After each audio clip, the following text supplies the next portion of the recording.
So yan guys, meron na tayong part 3 ng ginawa nating video kung saan gumawa tayo ng unang fade, mohawk fade, tapos sinundan na natin on how to create a lineup. Ngayon naman guys, kung paano magbukas dito sa taas yung proper sectioning.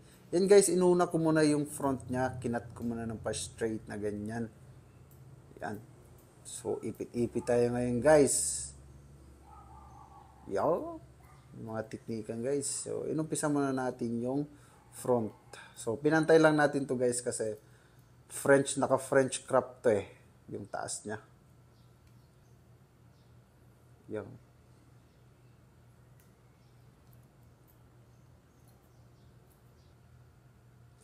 Tapos, gagawa tayo ng section dito. Yan, hinati natin. Tapos, nag-iwan tayo dyan ng half inch. Yan kasi yung umpisa nating gugupitin. Yan yung magsisilbing pattern natin. Yan. Tapos horizontal lang yung putol nito. Straight lang guys. Yan. Tamang putol lang tayo dyan guys. Yan yung pattern kasi natin kung paano tayo magbukas sa taas. Para pantay-pantay yung bawas. Kumuha ko dyan ng half inch. Yan, tapos dadako tayo dito from back to front. Nag-umpisa tayo mag-cut dito sa may crown. Pantay lang yan guys. Ang ginamit kong technique dito ay point cutting technique. Kada dakot natin guys, kumuha lang tayo ng half inch. Yan. Pantay lang yan guys. Talagang straight lang yung putol natin dito. Although naka point cutting tayo pero yung pag gupit nito ay pantay lang.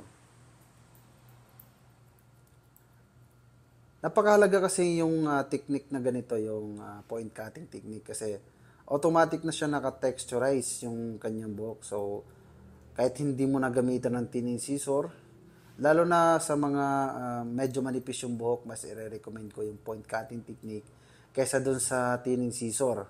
Kasi nga, mahirap kasi sa thinning scissor, hindi mo kontrolado kung anong nababawas.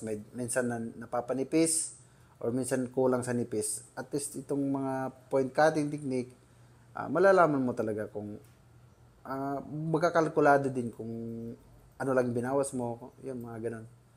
Yan, tapos kadadakot natin dyan guys ay half inch. Yan. Tamang puto lang tayo dyan guys. Naka point cutting technique.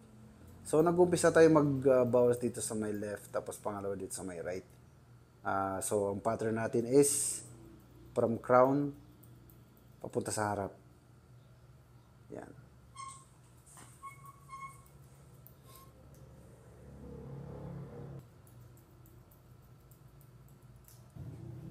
Yan. Tapos dito sa may harapan, nakita nyo naman kung paano natin pinutol, talagang pantay. Sa parang ganito kasi, mas maganda yung magiging kalalabasan. Yan, yung ginagawa kong ganyan, naka 45 angle tayo. Automatic na kasing nagkakaroon ng texture sa may harap pag gumamit tayo ng ganong technique. 45 angle yun yung ginawa natin. Tapos tamang texture lang tayo dyan, kagaya ng ginagawa ko. Kasi para hindi masyadong pantay tignan at yung naka-texturize ba siya. And tapos magbabawas din tayo dito sa likod, proper din. So ang pagbawas natin dito is 90 degree, straight lang yung bawas natin yan, kagaya niya, no? Puputalan natin ng pagayaan. Yan. Straight lang yan, 90 degree. Pag vertical, diretso, 90 degree pa rin yan. Straight. Basta tuwid. Ayan.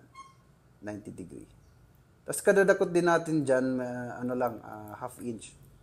So, hindi natin masyadong laparan yung pagkuha natin ng section. Tapos pag pinutol natin ng ganyan, straight lang. Pabilog to eh. Kumbaga, susundin mo lang yung una mong pattern dito sa may gitnang likod. Papunta dito sa left. Tapos, pagkatapos mo na siyang gupitan sa left, balik ka ulit sa gitna, tapos papunta naman sa right. Parang, paano lang siya. So, ang ginamit mo lang yung pattern yung gitna. Para mas madali mo siyang sundan. Yan yung tamang proseso ng pagputol, guys. Hindi yung scissor overcome. Pwede rin naman scissor overcome, pero kasi hindi mo siya kalkulado kung anong kalalabasan eh, mas napapatagal ka tuloy. Ito kasi ano na to eh, kumbaga nakasukat na to lahat. So hindi na paulit-ulit, wala nang balik-balikan yun. Hindi ko na tinexture ng husto kasi yung point cutting technique kasi naka-texture na panigurado yun after mo siyang magupitan. Tapos binlower ko na din guys. Ginrooming na natin tapos nilagyan natin ng pomade. Kung nagustuhan nyo yung ganitong uri ng tutorial, huwag nyo naman kalimutan i-follow and pakishare na din guys. Maraming salamat sa patuloy na pagsuporta nyo sa ating page guys. By the way, 40k followers na po tayo. Maraming salamat sa inyo. Let's go!